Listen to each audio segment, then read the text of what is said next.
Só que o fato dessas leis terem estabelecido um prazo mínimo de percepção da gratificação para calcular a média, acabou fazendo com que boa parte dos servidores esteja alijado, não seja elegível, ou mesmo que seja elegível, o resultado final da conta deles é menos até do que os 50 pontos que eles hoje têm previsto em lei para incorporar.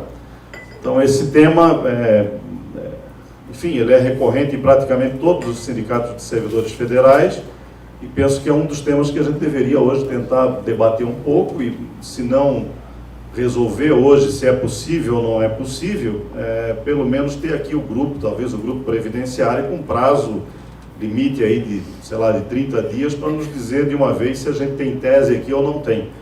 Digo isso porque nós já, no nosso escritório pelo menos, a gente tem, e não só no nosso, em vários outros, isso já é de 2016, quer dizer, já tem 2 anos, e até agora nós não fomos capazes, não encontramos tese que pudesse ser sustentável, aqui no caso, paridade entre aposentados, né? Que é disso que se trata, tem aposentados sendo tratados de modo diferente em relação a outros aposentados. Então eu acho que esse é um tema novo que merece aqui um encaminhamento. Um segundo tema que eu não sei exatamente como é que ele repercute no país, mas me parece que obrigatoriamente ele tem que ter no restante do país a mesma situação que a gente tem verificado lá em Santa Catarina. Se refere a uma questão muito antiga, mas que eu particularmente achava que isso nem recorria mais, mas agora isso voltou à tona lá no Estado. Se refere aos critérios a serem adotados quando o servidor ingressa no serviço público, para que ele passe a ter as progressões funcionais, né? Então, lembram vocês aí, alguns de vocês que são um pouquinho mais velhos, as progressões ocorrem em março e setembro de cada ano, né? E os servidores têm direito a uma progressão de referências, aquela troca de referências, algum grupo deles no mês de março, outro grupo no mês de setembro, mas a questão colocada o interstício começa a contar da data de posse ou do segundo ou terceiro ano subsequente, a depender da interpretação que se dá.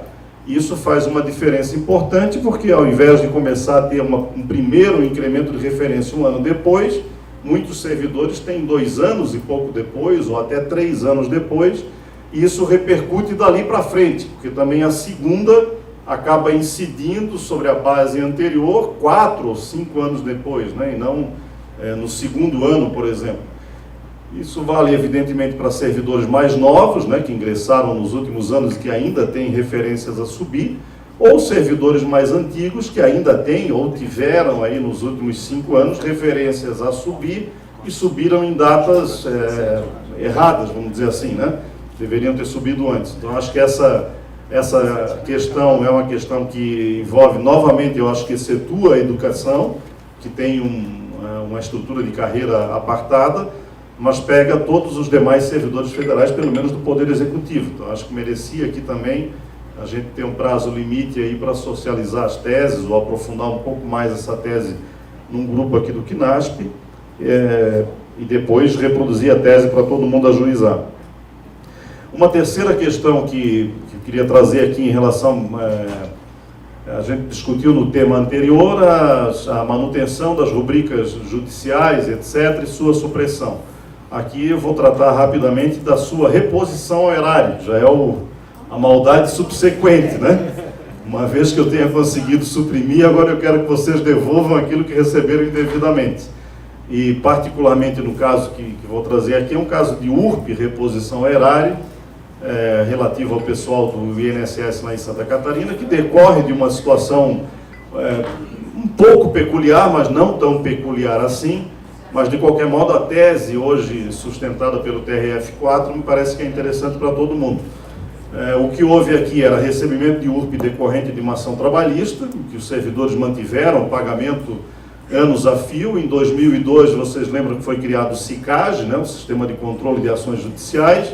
Naquele momento, as procuradorias tinham que declarar a eficácia daquelas decisões judiciais, e evidentemente no caso de URP do Plano Verão declarava que não tinha, em razão de ter sido suprimida na primeira database subsequente, etc., mesmo tema que foi conversado na reunião anterior, para daí então determinar a supressão da rubrica.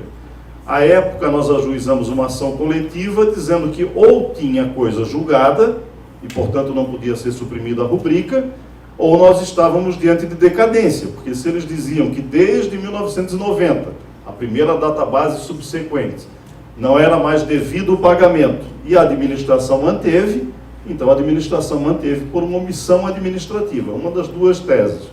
E ajuizamos a ação naquele momento, recebeu tutela antecipada, depois uma sentença favorável, depois no TRF acabou derrubado, porque a 2002, lembrem que a gente estava no início da discussão sobre a 9784, né, se a decadência retroagia 5 anos ou contava da lei para frente, né?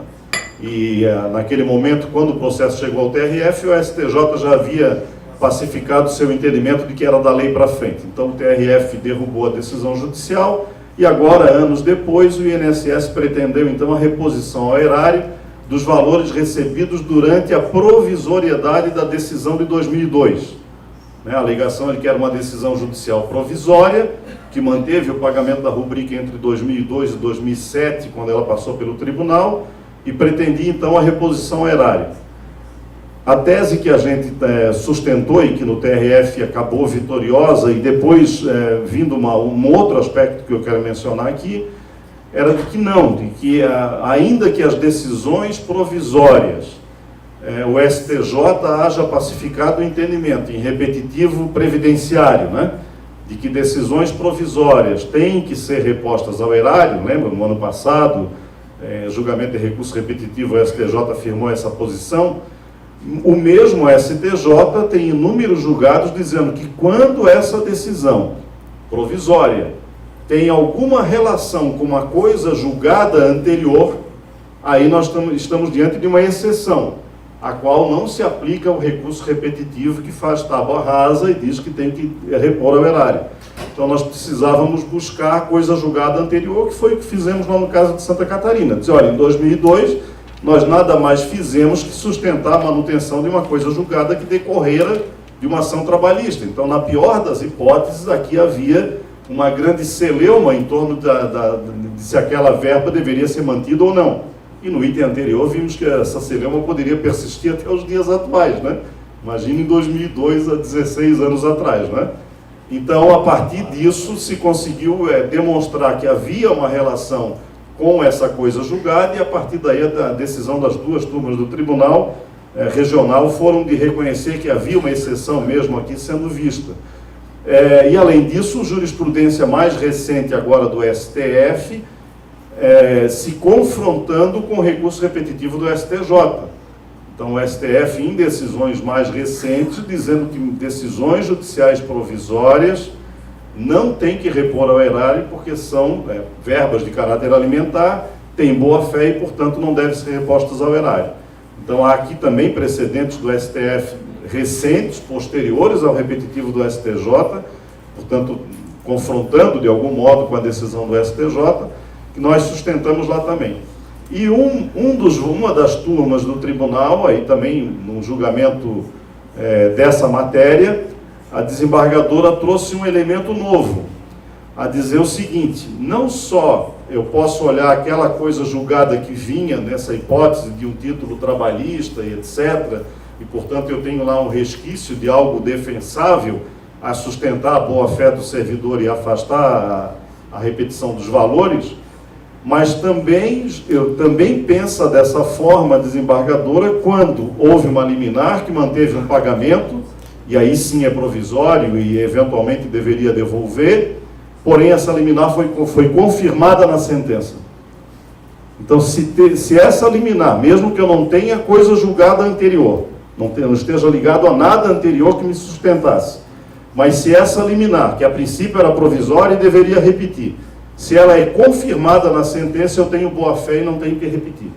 Então, a sentença é que daria à pessoa que ajuizou a ação a confirmação de que aquilo seria definitivo, pelo menos em tese, justificando a boa-fé para não ter repetição desses valores. Isso na terceira turma acabou, voto lá da Vânia, e acabou sendo adotado pelos outros, Vânia, para o pessoal do Sul aí que conhece, acabou sendo adotado pelos outros dois desembargadores. Então, na questão aqui de reposição erária, acho que esses elementos talvez possam ajudar em algumas ações de vocês. É possível depois a gente pegar essas questões todas que estamos falando aqui e passar no relatório, mas, sobretudo, demonstrar que aquela decisão do STJ, de um ano atrás, que colocou tábua rasa no repetitivo, né, do INSS, de que então todo mundo tem que repor ao erário porque é provisório, e a pessoa sabia que era provisório, não pode alegar boa-fé para não repetir. Nós temos diversas formas de tentar contornar aquela decisão, até mesmo no âmbito do próprio STJ, quando eu consegui relacionar algo anterior àquela decisão provisória que pudesse sustentar, então, por exemplo, como coisa julgada. Por fim, acho que eu falei das três aqui, que são as três questões que eu consegui levantar aqui, que julguei interessante de passar, mas queria já adiantar algo que eu queria sugerir aqui, talvez no próximo item, João, talvez eu esteja atropelando um pouco, mas eu acho que a gente precisa retomar uma ideia antiga do KNASP, que a gente um pouco deixou de lado, que é a elaboração do quadro de ações que nós temos nos escritórios, gente. Quer dizer, a gente deixou isso, a meu ver, completamente ao largo. Se a gente sentar aqui um escritório com o outro, nós vamos descobrir 10 ações diferentes que um tem e o outro não tem. Para não falar em jurisprudência, né? Para não falar em decisão judicial, estou falando de inicial. Então nós precisamos urgentemente, se a gente quer ser um coletivo e quer trabalhar nacionalmente para tentar uniformizar as nossas teses, nós precisamos voltar a esse esforço. Um esforço de elaboração do quadro de ações, de teses, e mais do que isso, um quadro de permanente atualização daquilo que a gente vai criando, e permanente atualização da jurisprudência que vai rolando. Porque aquela coisa que a gente tem costume de ter, que é o WhatsApp, né, para esse tipo de coisa, eu acho um horror absoluto. Aquilo não é a forma da gente fazer um coletivo jurídico que se preze.